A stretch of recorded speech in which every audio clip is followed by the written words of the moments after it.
You know, wait till my next request. Yeah. Thanks, Travis. You made my day. Oh, there we go. Small It thing. sounds like we're live on Facebook. Yes, we So are I would like live to on just make sure Facebook. that everyone's aware and testing out our mute buttons, if you could. Thanks. Okay, and we can go ahead and get started. Eric, I'll go ahead and post the agenda for you. Well, thank you very much, Jasleen. I'll go ahead and start here and welcome everyone. And thank you for sharing your evening with us on this very momentous day in history.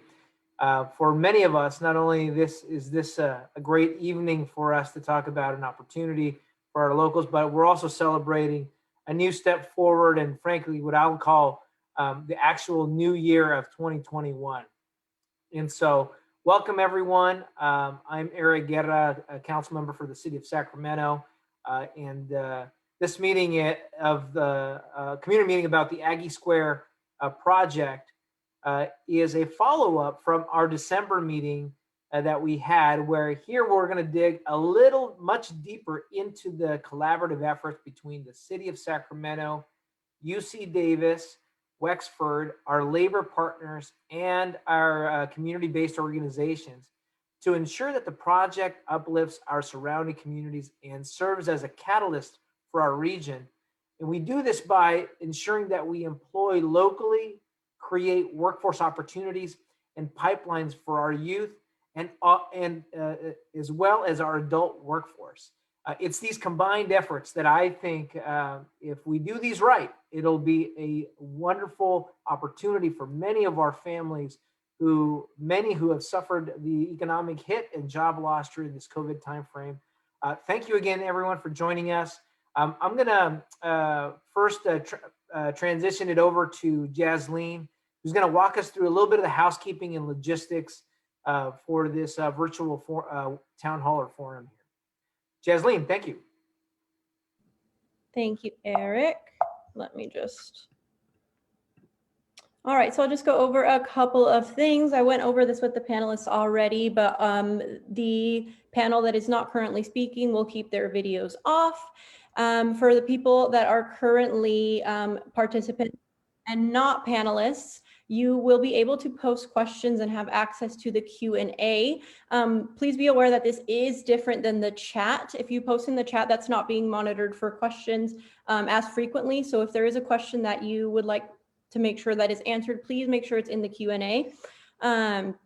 We are also going to have the chat function available where you can chat with other participants and also send one-on-ones to other participants in the webinar.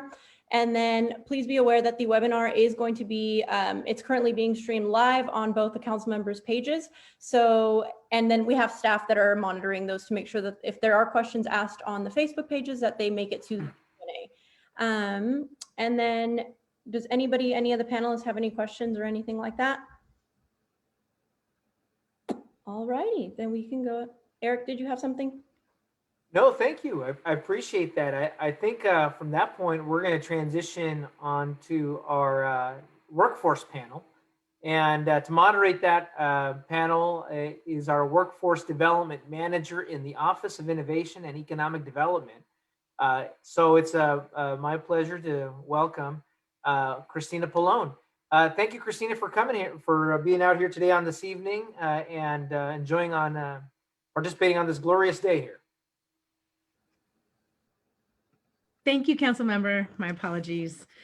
Yes, so we will get started with introductions of our panelists for the Workforce Development Panel. If Bob could start, and we'll jump into the questions after that. Sure. Thanks, Christina. And thanks to everybody on the call, panelists and people who called in. It is it's a momentous day, and it's a privilege to be here with all of you and be part of the change. So my name is Bob Seeger, and I lead the planning for the Aggie Square project for UC Davis. We've been in the planning process for about 2.5 years for Aggie Square, and are moving on to the next stages in planning. For those of you who are new to Aggie Square, 15 seconds on the project. It's a big project on the UC Davis Sacramento campus. home to UC Davis Health, the Hospital of School of Medicine, Betty Irene Moore School of Nursing. And it's envisioned as a partnership project. It's a platform for partnerships, which is very much of what we're here to talk about tonight. We envision about half the project will be filled with people from UC Davis jobs, and the other half will be partners in industry and educational partners and community-based partners that will co-locate at Aggie Square to diversify Sacramento's economy and to provide the kind of value that we're here to talk about tonight for people in our neighborhoods. So much more about the project, and answer questions as it comes up. As an intro to the workforce part of this, we are thinking about it in 3 steps. Aggie Square is a big construction project. It won't open for about 3 years. So we think of it as step number 1, because we've had so much good engagement with the city and our communities, that we want to provide the best visibility and access that we can to existing jobs at our Sacramento campus at UC Davis Health. And Lyndon Hewlin will be here to talk about that.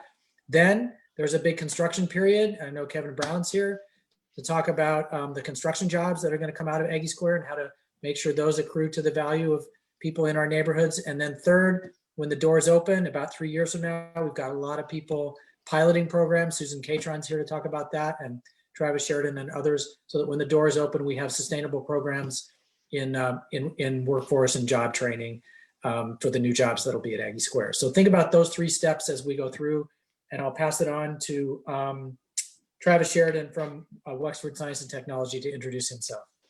Great, thanks, Bob, and good evening, everybody. Just a couple of things on to complement what Bob said. My name is Travis Sheridan. I'm the Chief Community Officer for Wexford Science and Technology. I've had a chance to meet with a number of people virtually and in person out in Sacramento. But when we think about the comments that I'll make tonight related to workforce, a lot of it will be examples from other innovation districts that we've built in partnership with universities across the United States. They always say that, past performance is a good indicator of future performance. That's true in behavior, not true in finance. So when we look at some of the workforce efforts that we've deployed in other markets, we have the ability to take the best of the best and replicate those and augment the resources that exist in Sacramento. So a lot of my comments will be about the longer term permanent jobs in a project like Aggie Square and the opportunities that exist for members of the surrounding community and the community at large. And I think I'll hand it over to Susan now.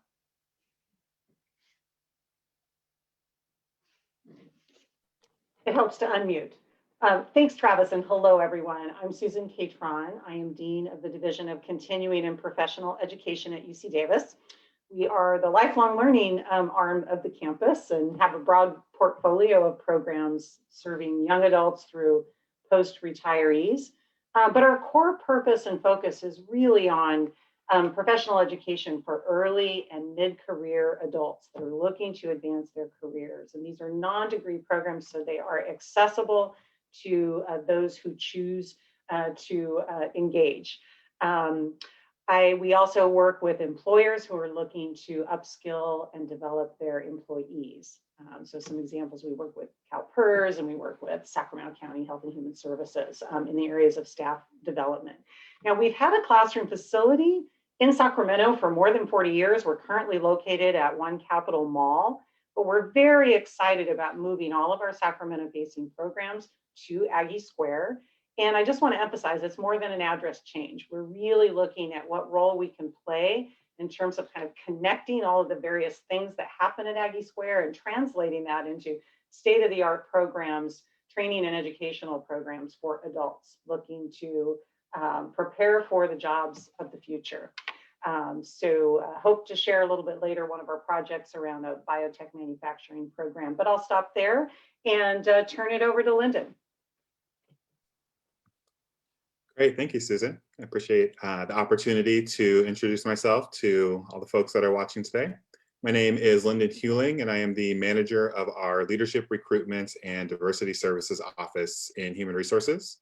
I support a team that oversees our executive level recruitments for both the Davis campus and the Health campus. And in addition to that, what we do is we lead our outreach and community engagement initiatives pertaining to workforce development, engaging local talent and career opportunities with UC Davis and UC Davis Health, and really strengthening those partnerships with our community-based organizations, and those folks that want to make their career with us. Our foundation is really around diversity, equity, and inclusion, and this understanding that our workforce should reflect our patients and the community that we serve. And so certainly this has been a fantastic opportunity to partner to help amplify the outreach and engagement that we're currently doing, and also be really thoughtful and strategic about how we can better engage local talent and ensure that folks feel comfortable that they can put their best foot forward when applying for career positions with us. So excited to answer questions and talk more about ways we can partner. Thank you. And with that, I'll pass it to Kevin. Thank you, Lyndon. Kevin Brown, Sacramento Building Trades. I am the director of our pre-apprenticeship, MC3, which is a state recognized 120-hour certification for preparedness. Also, in my role as that director for Sierra Sacramento Building Trades, I oversee the CWTA for the city, also with DGS for their state project labor agreement. And that oversight entails recruitment and also training and overseeing the training of such prospects that are specific to both the project labor agreements, meaning specifically we highlight and intentionally target the 11 zip codes for the city and also for the state. And we make certain that we make ourselves very visible. We partner with many community-based organizations to help us achieve a level of presence and connectivity from an accessibility standpoint. Most recently, we are just coming off of a collaboration for a CARES grant with one of our community-based organizations in which we intentionally and deliberately looked at 95817, 95820, and the third zip code around this particular project. And so we have garnered probably about 100 specific individuals already that have gone through this process and stand in a place of readiness for an opportunity to work on this illustrious project. So Sacramento Sierra Building Trades are very excited about the opportunity that we can participate in helping socioeconomic communities that have been marginalized, and we see this as a stimulus to help them. And so with that being said, I will segue into Mr. Fabrizio Sasso from the Central Labor Council. Thank you, Kevin, and thank you to the City of Sacramento for inviting us. My name is Fabrizio Sasso. I'm the Executive Director of the Sacramento Central Labor Council, AFL-CIO. We are an umbrella organization, a federation of all of the unions in the area. We cover 6 counties: Yellow, Sacramento, El Dorado, Placer, Nevada, and Amador counties. We consist of nearly 100 unions representing over 180,000 union members, but also importantly, we represent those workers who don't have a voice in the workplace with the union, the voiceless, and those communities that they come from as well. And so what we do every day is we advocate for economic justice. We fight also for social justice, and you'll see that these things are often intertwined. And so those are some of the core values of the Labor Council and the labor movement. You could think of us as the holders of the labor movement. So thank you for having us. And hi, my name is Cassandra Jennings, and I'm President and CEO of the Greater Sacramento Urban League. Thank you for this opportunity. The Greater Sacramento Urban League has been serving this community for over 53 years. Our mission is to work with African Americans, with minorities, and people from underserved communities to help them achieve economic self-reliance. And we do that through 3 pillars. We educate, we empower, and we employ. And our education is we want to make education opportunities available for those who look for advancement, who want to make their dreams come true and want to get good, sustainable jobs or start businesses. Our empowerment goes from anywhere to fighting for justice and equity, policy changes. It also includes housing and health. We're also involved in the Black Child Legacy. We have 2 offices, one in Del Paso Heights and one in Oak Park as well. And then our big pillow, which we're here today, is about employment. Our workforce development program and training is far beyond any. We reach deep, we do recruitment, we train hard. So we either do training or partner with training.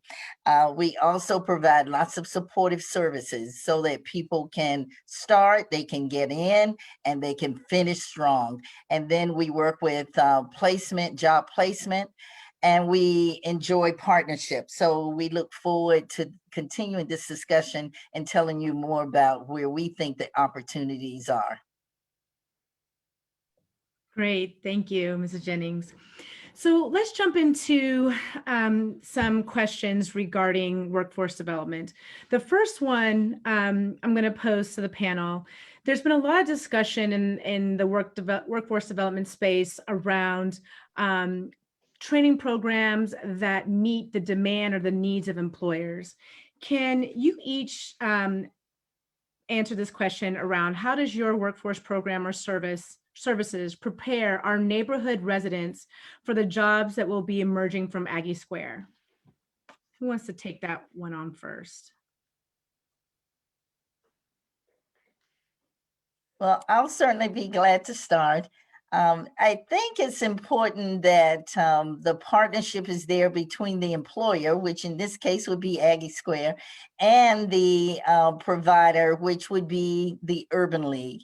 And what we have found as a successful model is that when we work with the employer to really understand what the needs are, we put together a really rigor and robust program that will address the needs. So we have many examples, particularly under the CARES, where, let me just say, we were working with the California Mobility Center for advanced manufacturing.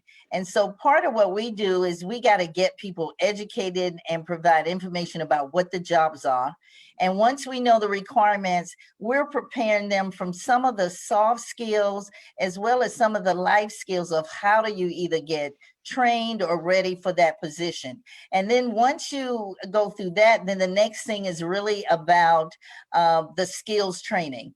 And once we have the skills training, then people are prepared and really equipped to then for employment opportunities. And we see that sort of model is really working well with Aggie Square. And we know that some of it will be more about the think tank, some of it will really be about the doing, but it's sort of the pathway to jobs that are either related to really what's actually happening in Aggie Square or what they will be able to create. And so we have great examples and success stories about how we can make that happen. And I'll share 2 very quick examples. One is through community college relationships that we have both in, I'll use Baltimore and St. Louis as 2 examples, where we work directly with the community college. The community college actually has physical space in the innovation district, where they, in St. Louis, they have a experiential lab where they do real world lab experiments and work for the tenants and industry that exists within the innovation district. And in Baltimore, it's biotechnicians as well. But the community college works very closely with the employers to ensure that they are crafting the programs and the curricula in a way that meets the employer's needs. Because the expectation is, in Baltimore, it's a great example, they do a lot of, the community college does a lot of outreach to the surrounding neighborhoods, the adjacent neighborhoods.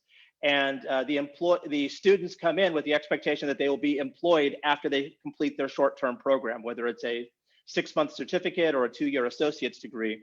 And so the employers play a very active role in ensuring that this does happen. The other example I'll give is in Philadelphia, where we work with a group called the West Philly Skills Initiative, very similar probably to what Cassandra was discussing, where West Philly Skills Initiative spends about 6 months with the employers and observing existing employees to see what the skills truly are. They will create training programs and then offer those training programs for the general community so that they could be trained and ready to go. They have a 95% placement rate. And when I was looking at their stats just recently, the students that go through that program on average are earning 25% more upon graduating from that program than they were going into the program.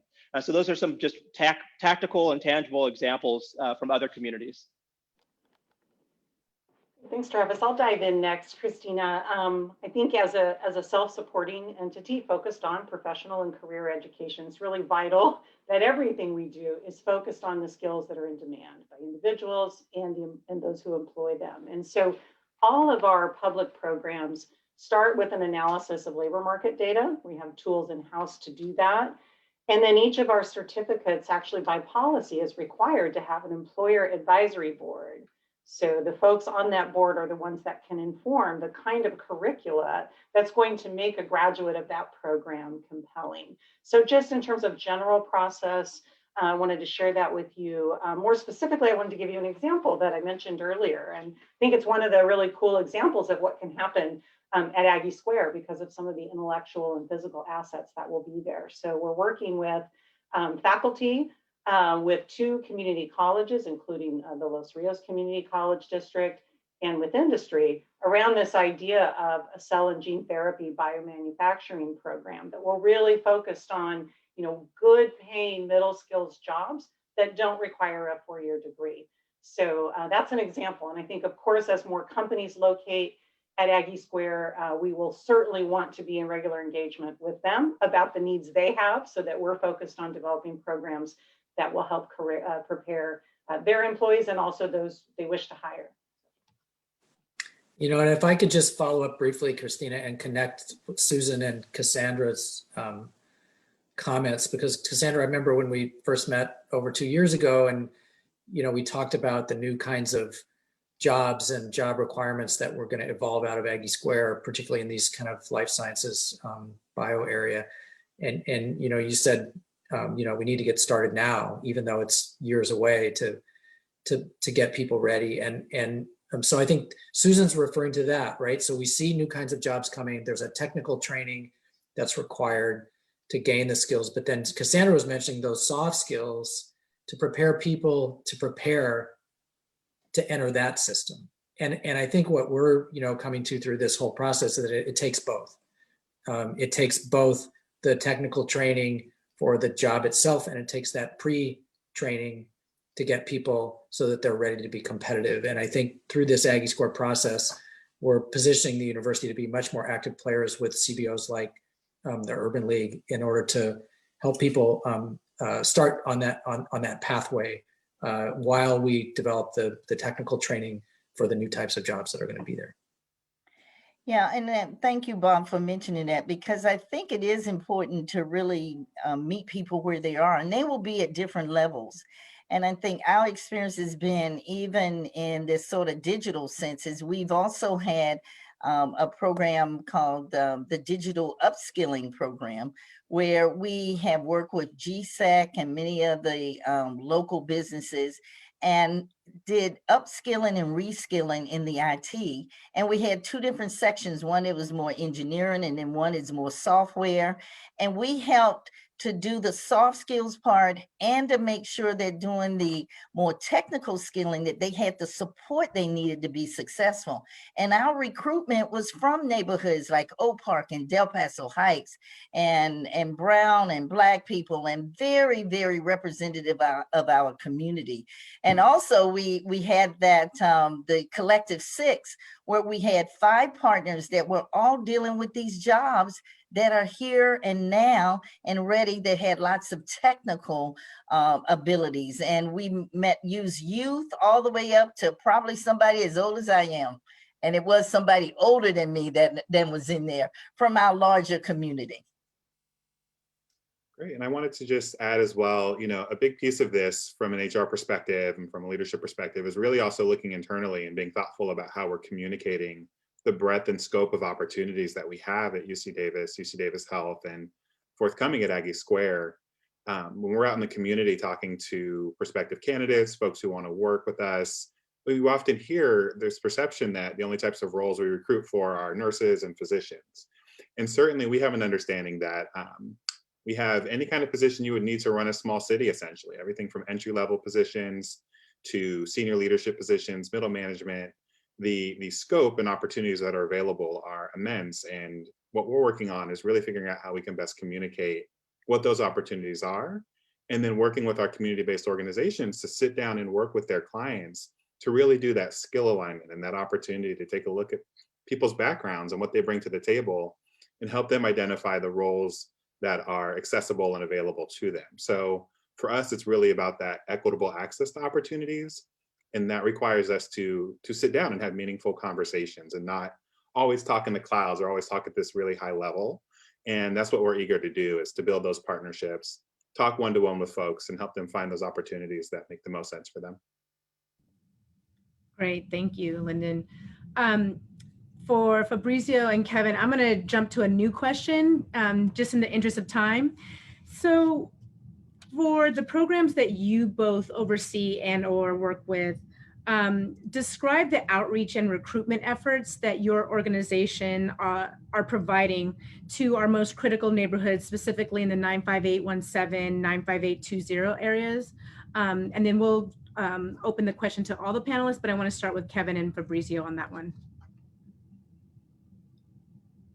Kev, why don't Thanks, you take it? You want me to take? Thanks, Fab. You know, again, in the absence of my boss, Kevin Fier, the executive director of Sac Sierra Building Trades, you know, a few years ago, Sacramento Building Trades has been around for 50 years. And for a long part in time, this access to union work was not readily available. There has been a trend, meaning for the last 25 years, there has been a movement from national direction, Mr. McGarvey, down to the local, that he wants diversity throughout all 32 of our union registered apprenticeships. 3 years ago in August, Mr. Fiera was seeking someone that had some ties in communities. And so search goes out. Anyway, he made a strategic decision to bring someone in that had a pulse on the community. As we assume that, we continue to work with partners that we had developed for years in the faith community. We collaborated with California Black Health Network. Before Black Child Legacy, we ran the program called Black Mortality. We did that in collaboration with Darlene over at Darcel, rather, California Black Health. What I'm saying is that all those years and efforts and cultivating those relationships, we were able to bring along with us when we came to the Sacramento Building Trades. And at the leadership of Mr. Fiera, he's allowed us to go to the highways and to the hedges to do what we need to do to let everyone know that we have access, whether it be through Facebook, whether it be through churches, whether it be through some of our community partners. And, you know, people working together as one of our community partners that we collaborated with for the CARES Act. And, you know, that was such a wonderful collaboration with that organization, as well as Urban League, La Familia, SETA, you know, and so we have text messages, we have word of mouth, we have access to, you know, reentry court with Judge Brown. We are collaborating with sober living house owners to garner. We have these relationships and all of the categories, you know, that we are trying to help. And so we feel like we are starting to learn some things, meaning that, you know, this is more about into the technical elements of construction, into the recruitment and all these elements. We have taken an approach to be more about whole person care. because we don't want to diminish the fact that many that are coming from these communities have been traumatized. We don't want to be naive thinking that there may be some other elements that we need to consider, because it's easy to get a job, but can you sustain and keep that job? Do we want to try to create with our construction training, that we can use and infuse a level of business acumen in that individual from the inside out, so that when they go to the job site, that they can maintain, right, that livable wage career pathway that they have taking the initiative to assert themselves. And so I may be understating all the things that the building trades do with all the unique ancillary joint apprenticeship training centers that get more technical. I go out and our groups go out, whether it be in Yolo County, whether it be in Placer, El Dorado Hills.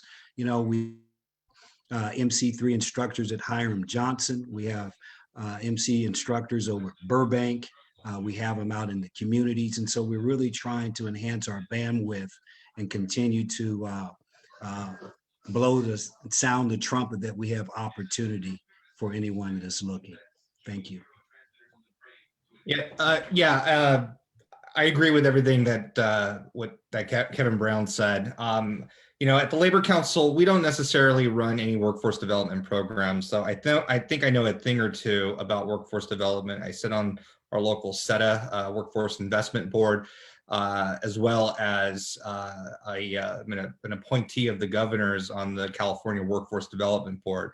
And we know what models work and what models don't work for high road jobs, which we hope these are high road jobs that we're putting into Aggie Square. And when I say high road, I'm talking about living wages, not just survival rate wages, living wages. You know, the models that work obviously include community organizations that do workforce development. You know, the K-12 system, and we're going to talk about that a little bit later on, community colleges, obviously. But, you know, the one that we keep pointing back to, especially when it concerns this kind of public-private partnership, one that also includes a community benefits agreement, would be, we could point to West Oakland and the West Oakland Job Resource Center, and the establishment of a job resource center, something that is centralized, that is on Aggie Square itself, that is committed to by the UC, by the employers that are going to be occupying those buildings, and includes relationships with labor. We know that joint labor management partnerships are the best apprenticeship and training vehicles in the entire country, and they exist right here in our own backyard. And so it's really important that if folks are going to get those technical skills and soft skills, that they work with a one-stop resource center that with a operator who can hold the community benefits agreement accountable.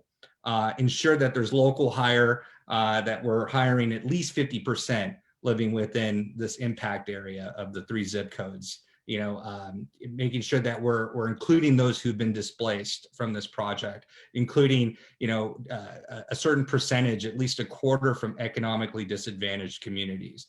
So this is really the best way to do it, is to have it on site with those training programs there, acting as a staffing agency, and also offering financial coaching and application and resume building all at the same time. And I don't think that there's anything wrong with having folks be a part of feeding into a program, but really it should be done, and it should be done on site and independently of the UC and of the city, and really it's like its own nonprofit agency. And we could point to locally people working together as a great example of that here in Sacramento.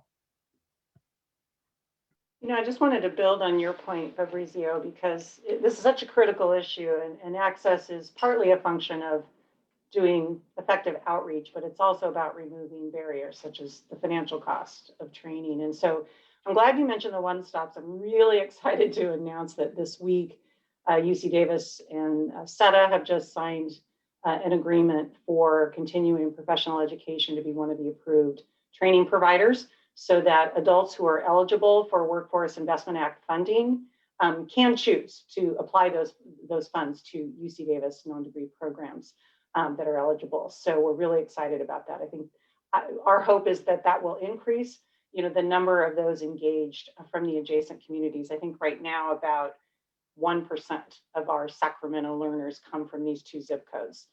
That's a number we're going to want to watch. We certainly want to see that increase.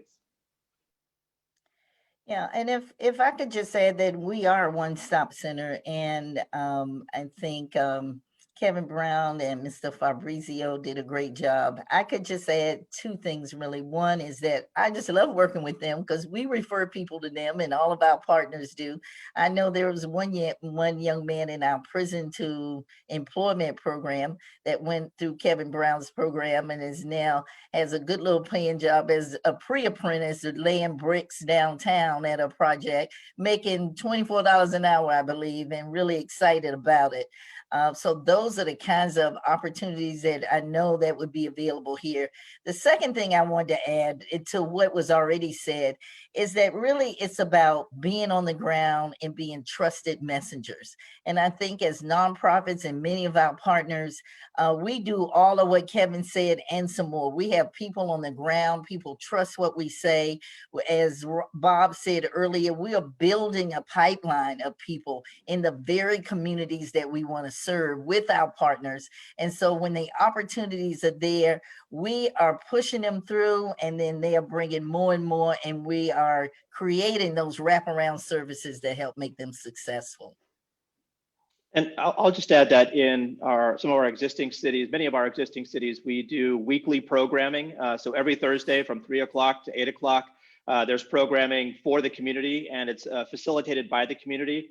In St. Louis, they partner on an annual basis with about 250 different community-based organizations to lead sessions.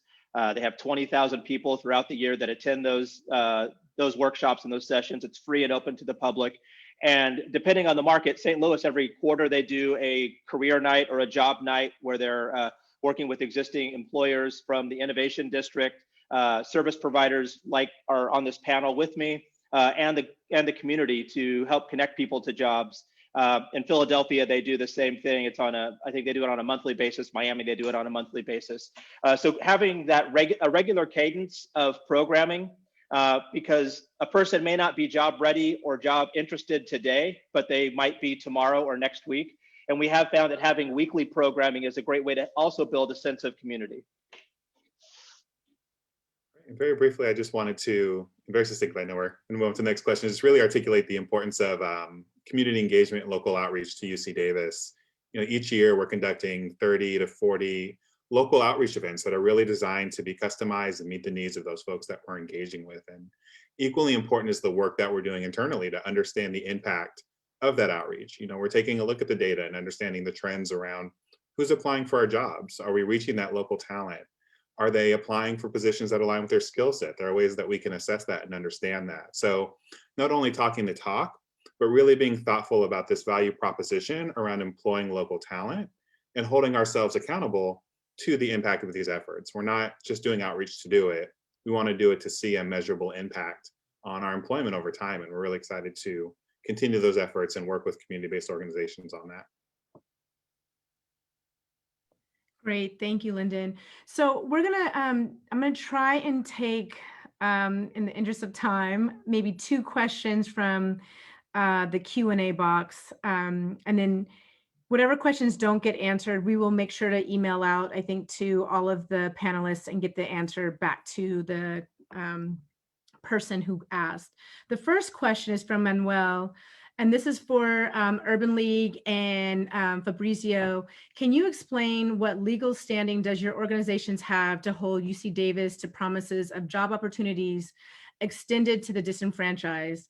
Do you have contracts with a percentage set aside that will ensure the immediate community benefits from the job creation? Yeah, my understanding is that this community benefits agreement is going to be negotiated in partnership with various organizations from that the city works with, and that the city will then hold the UC accountable. That's my understanding of it. And so I think it's part of our job as advocates on behalf of workers I don't think anyone can say that we at the Labor Council don't hold our elected officials accountable or City Hall accountable. That's something that council members Chenier and Guerra and Ms. Jennings understands, that we do that. But I think this entering into this agreement will certainly make it legally binding, and that's something that we can then enforce upon the city through various means. Yeah, if I could add really quickly, thank you, Fabrizio. That's correct. The city will sign the agreements. We'll also put it into either a resolution or an ordinance to be passed by the city council. So it's part of the law here in Sacramento. And we will be the institution over time that holds UC Davis and Wexford accountable. And as Fabrizio said, I have no doubt that if we're not doing our job, we won't be around.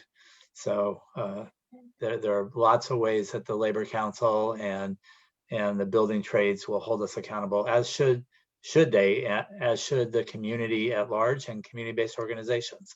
That's our job. Yes, and our arrangement has usually been through contractual relationships, and we don't really get into agreements that we're not delivering diversity and people from underserved communities. So we hold them accountable usually through a contract and an agreement that this is what we're going to deliver and this is what they're going to do. And then we'll leave the rest up to the city. But, you know, we are a civil rights organization. And as I mentioned, our community, our mission is about lifting up the communities that haven't had the opportunity. So we don't lose sight of our mission, and we work really hard to make sure that the people we're trying to serve get served and get served well. Thank you. Councilmember Guerra, did you want to chime in? Oh, no, I think Jay mentioned it, but I think Suzanne, you mentioned that you just signed a contract with the Sacramento Employment Training Agency. Is that correct? And Urban League, amongst others, are one-stop employment locations that do the recruitment.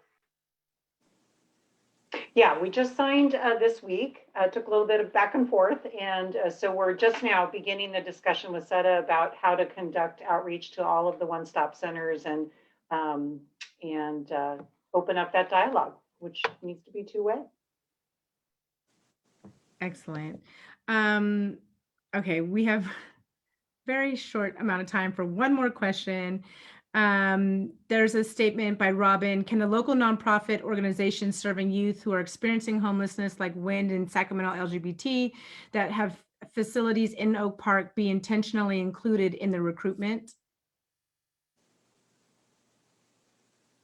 Absolutely. For us, we would like to start recruiting your people tomorrow. We have an out-of-school youth program, and we have some other youth programs that were funded through CARES that were very successful as well. So I absolutely would welcome that, and let's start now. So we'll certainly reach out to you. But those are the kinds of partnerships and connections that we need. And depending on where people are, some might be just ready for a job, but some may need a little more support or readiness to get ready. So it's not too late. So absolutely. Great, thank you. So that actually concludes our workforce development panel. Thank you to our panelists. Again, very much appreciate your time and your input. We will make sure to get the questions out, the rest of the questions that didn't get answered, for everybody's input. And I will now turn it over to Vice Mayor Chenier. Thanks, Christina. I appreciate that. I want to thank everyone who was on the first. We could have hours of discussion on this topic. And we have been and will continue to do that. So we'll get all these questions answered that you put in the Q&A. You can also reach out to our office, to Eric Guerra's office, and we can get those answered and have as many conversations as you need. We have a little bit of time at the end too for additional questions, so we'll go with that. So the next panel that we have, it's kind of interesting to call it a panel. The next set of boxes that we have here are with 4 individuals, and we're going to talk a little bit about youth employment. So the segue from Robin around WIND and the LGBT Center is appropriate. We think, and we have pushed very hard on this, and UC Davis has been great about this, that as these jobs in Aggie Square, so this is the third piece of the 3-legged stool that Bob was talking about, which is the health system, jobs in the health system, jobs through the project labor agreement in construction, and then actual jobs in Aggie Square. It's important to the city that we have our young people ready and with the job skill sets necessary to fill those jobs. We're not doing this with UC Davis to import folks from San Francisco or LA or anyone else. We want these jobs to be local, and we want to make sure that our young people are qualified and have the skill sets to do that. So let me introduce our panel, or get them to self-introduce. Bob Seeger and Travis Sheridan have already introduced themselves. Carlos, do you want to introduce yourself, please? And then Rogelio. Absolutely. Thanks, Jay. And thanks, everyone. Thanks for having me. My name is Carlos McCauley. I wear 2 hats at UC Davis. One is Director for Research and Partnerships in the School of Education, but I also serve as the Executive Director of the Reed Center, which is one of the research centers here in the School of Education. And in that role, I oversee the College Opportunities Programs Center, which works with K-12 schools as well as students to engage students in high underserved communities for pre-college programs, which includes career development as well. Great. Rogelio? Thank you very much. Rogelio Villagrana. I'm with the UC Davis Early Academic Outreach Program. We're an equity and access college preparation program. We have been in existence since 1976. We serve students who are the first in their family to go to college, are low income or are second language learners. We serve 15 high schools and 16 middle schools in the Sacramento region. We refer to it as a 30-mile radius. We provide group and then individual academic advising sessions. Pre-COVID, we would deliver these sessions at the school sites. We are now completely delivering the distance learning sessions for our participants and families. We implement a cohort progression model. So if a student starts with us in 7th grade, we serve them until the end of their senior year. We also offer several enrichment opportunities, mostly at the Davis campus. A few examples are Discover Engineering Day, Discover Law Day, and several leadership development conferences. Thank you. Great, thank you. Maybe what we could do is start at the end. And if I could ask each of you, if you're thinking 3 to 5 years down the road from today, what does success look like for you? And what do we need to do to get there? Rogelio, do you want to start, since you were kind of on a roll there? Absolutely. For us, success looks like several opportunities for our students in their senior year. So the most opportunities possible. As EOP, we don't recruit for UC or UC Davis. We support all systems of higher education. And, I want students to come to us at the senior year saying, I have these 5 admission letters. Where should I go, right? That's what success looks for us. Obviously, they have to take the right courses, have the proper advising to make the proper decisions. But in the end, the more opportunities young people have for options, and it could be community college, private school, and for some, it is a career, right? They don't want to go straight to college. And again, but it's still an opportunity for the young people. The more individuals that we have available, the more young people we could serve in the region. So more individuals, and obviously the resources that it would take to have those individuals. So that's what it looks like for us. Thank you.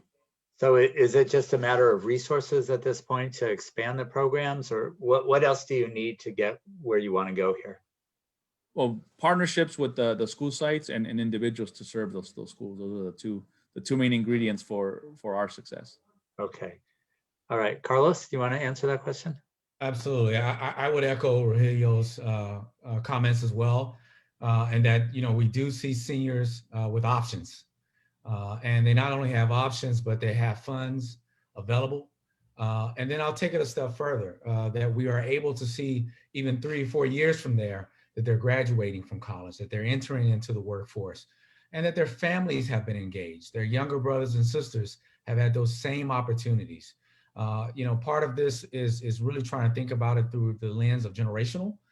How do you create opportunities? We primarily serve potentially first generation college students, as well as students who are in high poverty neighborhoods and communities. And how do we begin to think about it through the lens of the generations? And so absolutely, yes, those students are graduating and they have options, college, career, but we're also seeing them in their careers and working back in the communities, and their brothers and sisters are following those same paths, and then those same opportunities exist for them as well. And I think that will be success for us. Great. Bob, could I turn to you on this question as well? When you're doing the press conference that we're celebrating our 5-year anniversary of opening the doors at Aggie Square, what are we saying about youth at that point? Yeah, I think, and this will be a good pivot to Travis too. I think in addition to the post-high school education opportunities that Rogelio and Carlos were talking about, again, Aggie Square is going to be, half new business investment in Sacramento that are aligned with the teaching and research work of the university. And I think success will be that a lot of those new companies are totally integrated into our youth opportunity programs and provide internships and paid opportunities for youth to experience either the further education that Rogelio and Carlos are talking about, or on the job workplace opportunities that advance their ability to be successful. Great. Travis, can you give us some examples of other things that Wexford has done across the country in this area? Sure. I'd like to begin with my press release comments, the press conference comments too, because Sure, please feel go like ahead. we're following with all this momentum, and these are things that we've seen work. So these are results that I can anticipate here as well. That any given summer we'd have a cohort of 75 to 100 young people participating in paid internship programs across the Aggie Square campus. Annually, we would have somewhere between 750 and 1,000 students from middle school up through high school participating in programming. Programming that I say goes beyond field trips and career days, but involves mentoring, STEM exposure, and job shadowing, as well as STEM programming. And that will allow me to transition to what we've done and what we do in other places. In Philadelphia, we help support a program called Firsthand. It's a 5,000 square foot lab facility and makerspace where students come in, middle school and high school students come in throughout the school day. 2 different days, it's integrated with the school district there. So they have in-day sessions that count toward their class time, where they're working on STEM projects and exposure that includes not just practical application, but also mentoring by industry. In Miami, I mentioned there's weekly programming in every city on a monthly basis in Miami. Because the programs run 3 p.m. to 5 p.m. At that 3 to 4:30 time frame, once a month they have youth-focused programming around STEM, innovation, and entrepreneurship. And what's great about the Miami program is oftentimes students will participate with their parents, because the parents will be there for networking and workshops and whatnot. And it's an opportunity for the students and parents to be able to participate in innovation and entrepreneurship and STEM programming together, which helps reinforce it. And to Carlos and Rogelio's points, what I want to hear from students is either I want to work there, meaning they want to work in Aggie Square, or more importantly, I'd like for them to say, my mom or my dad or my brother works there. We think that some of the best opportunities for kids to be exposed to it are not just through the programming, but it's through gainful employment of somebody that's in their immediate family. So that it can be reinforced both as a career choice, but also then from a mentoring standpoint through programmatic activities. So thank you. So as someone who has worked to advocate for young people for a long time now, that warms my heart. I think that's great. Maybe if we can go a little bit to the nuts and bolts, we'll go back to today or as programs get started. And I know Rogelio and Carlos, you have a lot going on already. If I'm a parent of a high school youngster how do I find out about this? You know, I need to know, what do I need to do to get my kid into one of these programs? Rogelio, do you want to start with that? Absolutely. For our program, it's very easy. You just go to our website. We have the schools listed, and if the child is in one of those schools, they're able to submit an application. Again, priority goes to students who are first generation and or low income or second language learners. But just by being at one of the schools, if there's space after that, the child is able to enroll in the program. And there's a paper application, but you know, with COVID, we're more high tech now, and we have a virtual online application as well. Fill it out, submit it. As long as they meet the qualifications, they'll be accepted into the program, and that's pretty much it. Straightforward. Okay, Carlos. Yeah, same for us as well. Through the College Opportunity Programs website, you can see the list of school districts, partnering schools as well. If your student attends one of those schools, there's an application process and going through that review process. One of the things that we do also is the summer programs. Obviously, that looked a little different last year, because we couldn't be in person. But our hope is that we're in person this summer, and the summer programming is a significant part of the work that we do. In the interim, there are other opportunities. We have currently we have a research partnership with Transformative Justice Center, where students are actively engaged in research. Just to give you an example of one of the projects itself. One of the projects is looking at voting patterns across zip codes. And the students are able to analyze those voting patterns and then actually develop a plan for registering folks to vote in that particular community. And so there are a lot of activities and opportunities that we try to put forward to engage students, but similar process to Rogelio is figuring out what school that they're attending, and there's an application process, which makes it pretty simple. Great, thank you. Jay, if I could just offer too, one of the things we've realized through all the planning work for Aggie Square is that one of our ambitions is to make navigating the resources at the university easier to find, more user-friendly to people in our communities. You know, I don't know how many websites we have at UC Davis, but hundreds, right? So that question that you asked, which is how do I, as a parent or a family member or a community member, gain access to these resources? We're hoping to do two things. One, organize ourselves across the university so that there are people in positions that can do the wayfinding and help people find their way to the right resource areas in the university. And the other one is not wait for people to find us, that to try to staff in such a way that we can be present in schools and with community-based organizations and let people know that that wayfinding to those resources is available. So we realize that first is organizing ourselves for people to find us, but then not waiting for people to find us, and also being in community. And so part of the advice that I would love for people on the call, you know, if you wanted us to show up in certain places in the community so that you could gain access to knowledge about how to take advantage of the resources at UC Davis, where is that? Where do you want us to show up? I mean, lots of people already do, but I think we could do it in a more coordinated fashion. We could do it with knowledge by being an ambassador for the other resources at the university beyond the ones that we all know best. Great, thank you, Bob. I know my colleague, Councilmember Guerra had a question. Eric? Yeah, I think it's timely because you know, I think one of the challenges is that while the resources are available and as simple as going to a website, that's a passive form of getting information.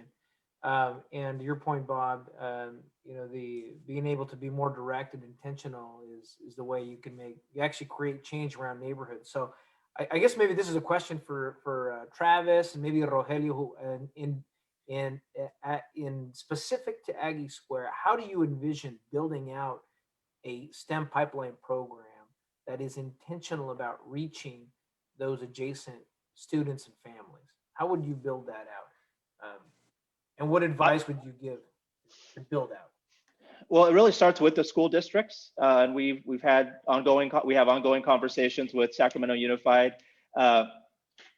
It really has, the school districts have to be bought in that partnership as well. And the good news is, you know, UC Davis has a lot of established relationships within the school districts. But in Philadelphia, where we have the First Hand program, it's free for the schools. There's no cost for the schools, and even transportation is taken care of. So if we're able to reduce some of those barriers for the schools, then they're more inclined to participate, and that's where we see this as a mutually beneficial type program.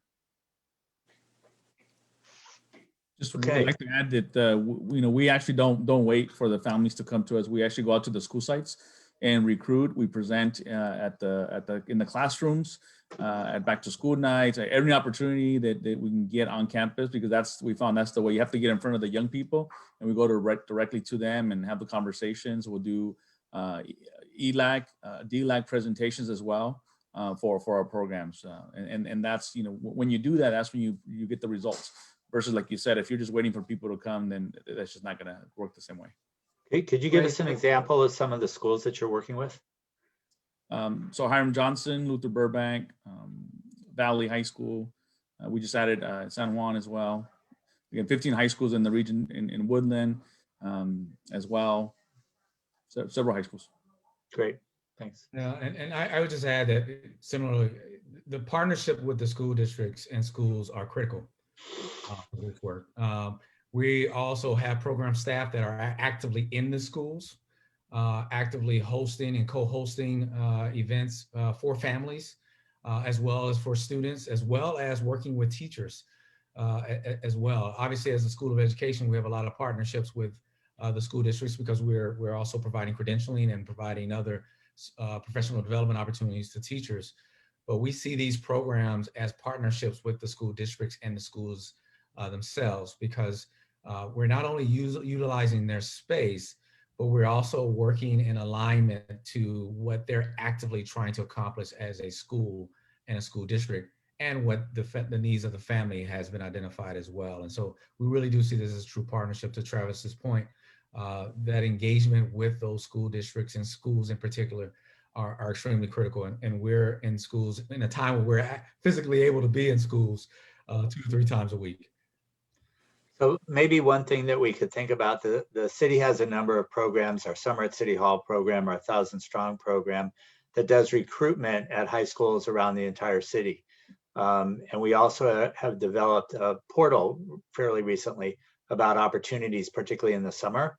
If we could combine our efforts and maybe leverage that, it would be great for families and young people if they can go to one place and see what is available. And I think it helps your recruitment and helps us as well. So maybe that's something that we could talk about, how we partner on something like that. And Jay, I know we could expand. Yeah, I know UC Davis Health has participated in 1,000 Strong to some degree and can do more. So we look forward to expanding that. The other thing I might just mention is when Rogelio and Carlos talk about being actively in the schools, part of the organizing that I was mentioning with regard to Aggie Squares, we'd like to be able to equip Rogelio and Carlos when they're in the schools talking about opportunities for young people. They may get a family member to come up and ask a question about a job, or they may get somebody who owns a local business to come up and ask how they do business with the university. There are 4 or 5 or 6 main areas where people ask the how do I question. How do I get a job? How do I find an opportunity for a young person in my family? How do I do business with the university? There are several others like that.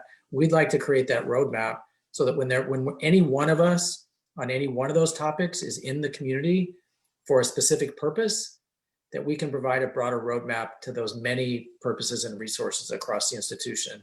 Because none of us are an expert in all of those areas. Lucky if we're an expert in one. I'm not an expert in any of them. These guys are. But I'd like to have that roadmap so that when those questions that we've learned in our engagement with the community come up, how do I access the university, that we've got a roadmap for anybody who's out there. Great. I want to add just one last piece because we talk a lot about engaging the students, but one of the opportunities that we have and that we did here in St. Louis, where I'm based, is we engaged the educators, the teachers themselves. And so we ran it was an innovation fellowship program. We had 20 teachers from St. Louis Public School District, underperforming, under-resourced, poor neighborhoods, poor district, city school. And 20 of those teachers either worked during the summertime, either in a startup or on a corporate innovation team for 6 weeks. and got paid a little bit more than what they would have gotten paid if they taught summer school. So it was a financial benefit for them. But these weren't just science teachers. We had early childhood curriculum specialists and learning specialists all participating. And what we were able to do is help close the gap that exists between industry and education. Now we could do programs that work with 20 kids, and that's great, and we will continue to do that. But the more and more we can work with teachers, 20 teachers has an exponential impact because that starts creating systems change within the schools themselves. And so if you have a teacher that's a first grade teacher and they've gone through this program, now they're infusing innovation a bit more at the earlier grade levels so that kids have greater experience and exposure. So I don't want to miss out on the opportunity of engaging teachers as part of this overall strategy. When do we start? Well, I was going to answer that question for you, Jay, and the fact that, here on the attendees today, we have Commissioner Nicolina Hernandez, who we've been pulling together the trustees that represent the families around the Aggie Square campus, along with the school district's career tech ed staff. And so I think there's Travis, I think the things that you brought up are very exciting. And the fact that Wexford has experience, I just looked up the Philadelphia model that you had, and it's very exciting to have that as a resource for our local kids. I think the key thing between now and before the project gets going is how do we put pen to paper to bring those together? And it would be exciting to see a South Sac STEM program that focuses a lot on the community adjacent to the campus there, but also making it easy that when we can expand and how do we bring this to other high schools throughout the entire the city. But I think we have to start locally and creating something solid there.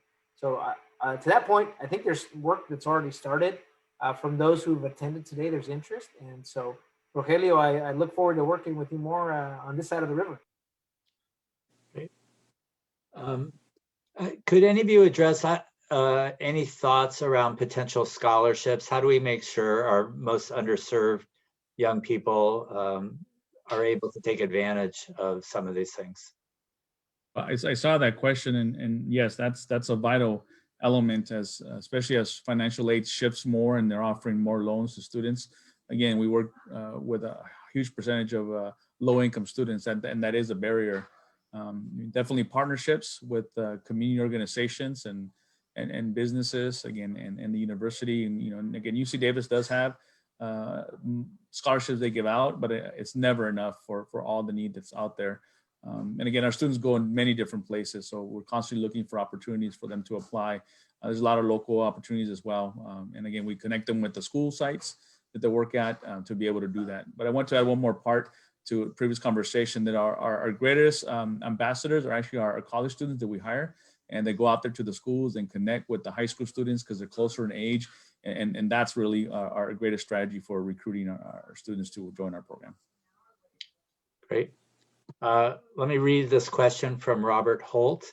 Has anyone heard of the King Drew Magnet High School on the campus of King Drew Hospital in Los Angeles? It has almost 100% college rate, kids internship in the hospitals while in high school. So it's a pathway program at King Drew. Has anyone taken a look at that? I visited. Oh, go ahead. I've actually worked for Los Angeles Unified School District, so I'm very familiar with King Drew. Done a lot of work through their TRIO programs at the University of Southern California as well. Incredible model as well, and as we know, in an area that creates the opportunities for students that otherwise may not have those opportunities. And so it is a really great model for us to take a look at. Okay, great. And we know the pathway work, LA has done a lot. It's important, and we need to start young people very young. We're not doing it anymore, but for about 7 years, we were taking 100 to 125 kids to UC Davis to the hospital and showing them what careers in health. And I know it was a win-win because they had never seen in that light what the hospital is and the 13,000 jobs that you have and the 1,000 different careers that come out of those 13,000 jobs. So let me see if we have any other questions on this panel. I think what I'd like to do is give you each an opportunity for a closing statement on this, and then we'll go back to some implementation issues and if we have time for a few more questions. So Carlos, you want to start? Yeah, we've talked a lot and spoken a lot about how do we engage communities. And one of the things that has been a focus for us through the College Opportunities Program is the engagement of youth. It's a critical part of our work. Similar to a statement that Travis made, we do a lot of work with not only teachers, but also with their leaders. And so we really see this as a great partnership opportunity with Sacramento City Unified. We've been having ongoing conversations with Sacramento City Unified Superintendent along these same lines, but we're committed to engaging families through youth to think about not only college, but careers as well. And so we welcome those partnership opportunities. Great. Rogelio? For us, again, we have a long history of commitment and dedication to the families in the Sacramento region. We have great partnerships with the schools that we serve. And we're constantly having conversations with them as to what their needs are so we can adjust what our services are to whether it's connecting with families directly or students. So we're definitely open to having those conversations. Again, the only limitation with us is that we're limited to the schools that we currently serve because of the funding that we get. I wish that we could serve more, but as you all know, resources dictate many times what we can and can't do. But we're definitely always looking or open to conversations about how we can adjust our strategies to be more intentional and more impactful. One of the things definitely is important to look at and focus on is some of the skills that young people can learn that it doesn't matter whether they go to college or career, they will benefit immensely as they grow into adulthood. Great. Thank you. Travis? Yeah, I think that for me, especially as we talk about youth, as a child of the 80s, I don't believe in trickle-down economics. It doesn't work. It's a broken system. I mean, this is a project like Aggie Square is directly investing in the lives of young people so that they have more agency for economic mobility and greater control over their future, so that they can improve their station in life and create generational wealth. The other thing that's really near and dear to my heart is that you don't have to have an interest in science or be a scientist to work in a place like Aggie Square. You can have an interest in graphic design. You can have an interest in marketing. You can have an interest in accounting. I think somebody said earlier that these are like small cities. Almost every job that you can imagine in a small city exists, except for mayor or city council. So we know that there are ways for kids to find their place in a spot like Aggie Square. It just requires investment of time, resources, space, and consistency. Because the one thing that I've noticed that really breaks the trust with children is inconsistency. And so the more that we can have consistent programming that they can count on, especially if they have inconsistency in other parts of their life, if Aggie Square can be a point of consistency for them, then we're going to continue to build the trust with them, and that will allow us to continue to help them shape their future. Great, thank you. Bob, I want to give you the last word on this piece of the presentation here. Yeah, thanks, Jay. Just following up on Travis's last comment, I think a couple of things. One is, we talk about the needs in the schools, but there are also assets in these schools that are, underutilized, that I think we're looking for how those match with the points of emphasis, in particular jobs that are emerging at Aggie Square, is a big opportunity for us. And to Travis's point, putting together some mechanisms through Aggie Square with Wexford's help that create sustainable, continuous program opportunities so that students can rely on those programs being there and being sustained year after year, as opposed to the one-off things that are so difficult to sustain. So that's a part of the charge that we've laid out for ourselves, is putting some mechanisms in place so that programs like this can become sustainable. Great, thank you. So Carlos and Travis and Rogelio, I want to thank you very much for helping out on this and for what you do for young people in our community. Bob as well, but Bob, if you can stay up, and Eric, we're going to ask you to come back up. We're just going to talk about implementation a little bit, and actually I wouldn't mind if Mabel and Sonia, if you want to bring into this as well. But thank you all for talking about our young people. They certainly, it's if we do well, they will prosper on this. That's our responsibility. So we're at 6:15, which gives us about 15 minutes left. We wanted to do two things: talk about implementation, and then just give you a little bit of what's next. And I'm not sure, Jasleen, if we have the what's next that we can put up when we get there and put it on this, if you can share your screen on that. But on the implementation, we've had a number of questions of people who would like to get involved in what's going on in this discussion. We are hoping to have this completed in February with the community benefit agreement, but with the knowledge that the discussion will continue to go on. We're not going to have all the answers to everything that we want to do within another 30 days or so. So it's really important that this discussion continues. So how do we want, if people want to be involved, if they have suggestions for us or questions, what's the best way for them to do it? So I'm going to see, Mabel, if I can put you on the spot on that and see what you think. No, of course. Well, continued participation in conversations like this is very important. There are two other opportunities for conversations. And then there's also opportunity to speak with you directly, to reach out to the Aggie Squared team directly. We have a website that we'll put up in the chat if people want to learn more about the project, as well as get information on how to reach us. Great, thank you. And I certainly wish we could have a full day summit and talk about this in person, but unfortunately, this is the best that we can do about that. So you can reach out to Mabel. Mabel, I'm sorry, I apologize. Why don't you introduce yourself and Sonia as well? I think it would be important for people to know who you are. I am Mabel Salon. I'm Chief Government and Community Relations Officer for UC Davis. And Sonia? And I'm Sonia Covert. I'm serving as the Interim Chief of Staff for Aggie Square. Okay, great.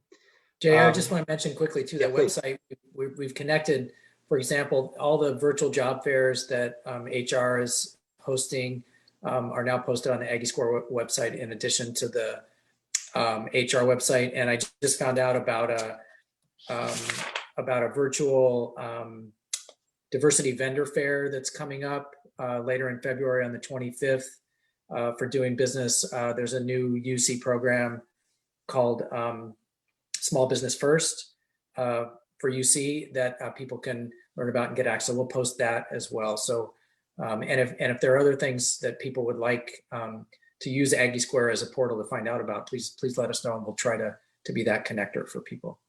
Okay, great. Thank you very much. So, and I know you can contact Councilmember Guerra's office. You can contact my office, contact UC if you have questions. Again, if you have comments, thoughts about what we should be doing.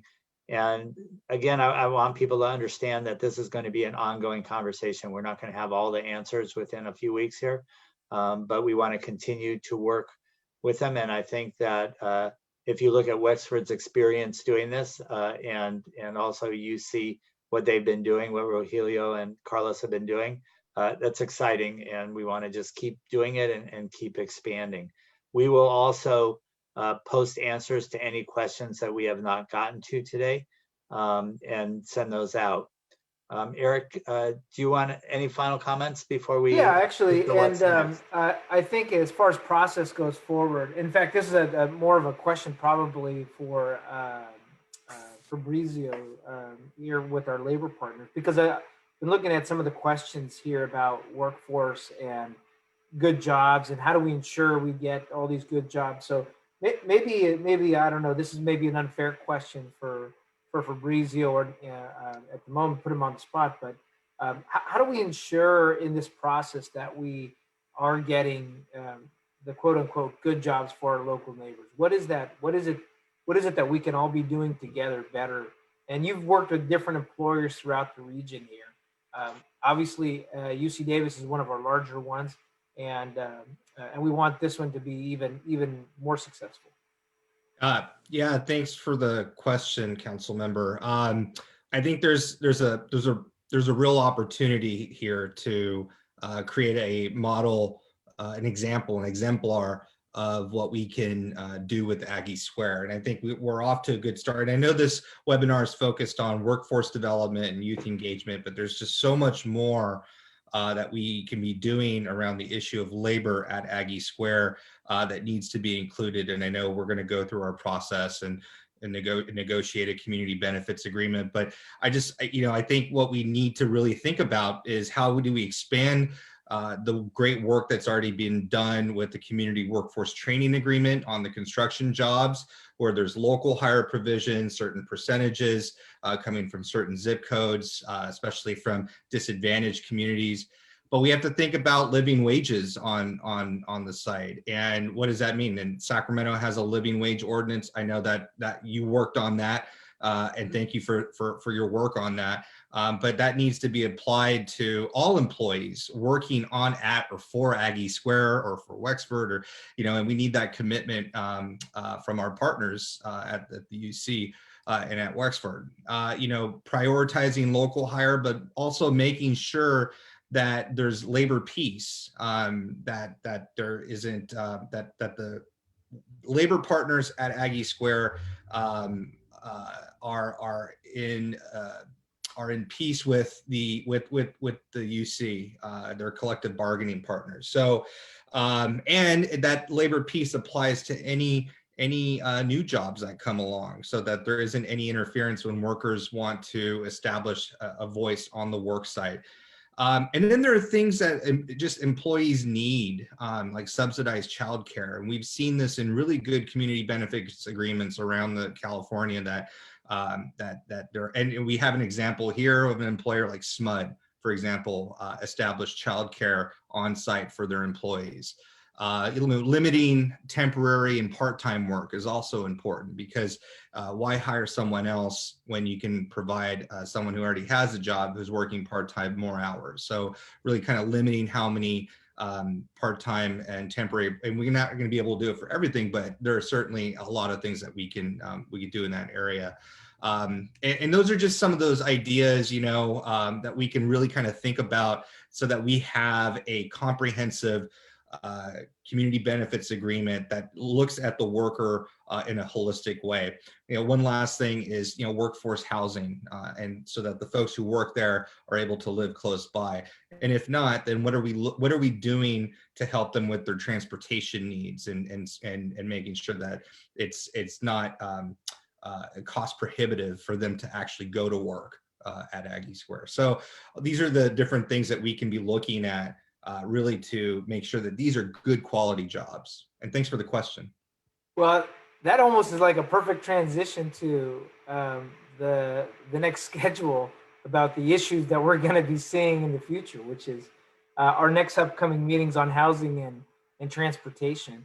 And I think to your point, Fabrizio, and what was mentioned, is that this is an opportunity for us to really shoot for the moon. Let's think big. Let's think bold and creative about how this becomes not only great for the adjacent community, but an example for a lot of folks. But yeah, I think your point there. I don't want to jump into what's next, Jay, unless there's something else here, because I think we do need to figure out. Your point, Fabrizio, is there's ways for others to continue to be engaged in this process, because it isn't done. We're still working on it, and there's still going to be, as Mabel mentioned, more opportunities to connect. And more opportunities for public comment as well. No, I think that's it. Good. Eric, if you want to just let people know what's happening next, and we're going to continue to work on this. Yeah, so mark your calendars. We're going to try to do another one of these hearings, and we're learning hearings or town halls. We're learning different ways better ways to communicate, and we're trying as many different ways to meet people where they are. The next one of this type of format will be on January 27th at 5 p.m. We're going to be talking about housing. And to the point that Fabrizio mentioned, not only what can be done to alleviate the pressures of housing, overall, what are the things that the city is doing? Yesterday, we took an action on our general plan that talks about also commercial corridor revitalization. So all of these things are linked together. We can't think of any of these as one isolated policy or initiative. We have to think about how all these work together. So that's January 27th. Then on February 3rd at 5 p.m., we're going to be holding another one of these on transportation and mobility and addressing the issues of our hard infrastructure. Stockton and Broadway, for all of us that live nearby, know that that is a very challenging intersection. It's one of the ones that's on our Vision Zero priorities to make sure that we can increase the safety, but also what are the things that we can do to reduce traffic, to mitigate those impacts, particularly for some of the neighborhoods that are adjacent to the campus like Elmhurst and Tahoe Park? And how do we provide transportation options to folks who that may be an impediment to participate to the issues? Also, the Public Financing Authority, the Aggie Square Public Financing Authority hearing will be on February 2nd and also at 11 a.m. So that's February 2nd. You can reach out to any one of the members that are on the Public Financing Authority. So we've still got a lot more time before and a lot more work to do here. So I just want to thank everyone for joining us here, for participating. As Vice Mayor Chenier mentioned, Jay and I are both available by email or by calling our office. We want to make sure that everyone has as much information and input in the decision of how we build these together. So thank you, Jay. Just one thing really quickly on the Public Financing Authority, just to be clear on that, this is about the financing tool, which will go for infrastructure and for affordable housing. It's not about the community benefits agreement as a whole. That's a different discussion that's being had.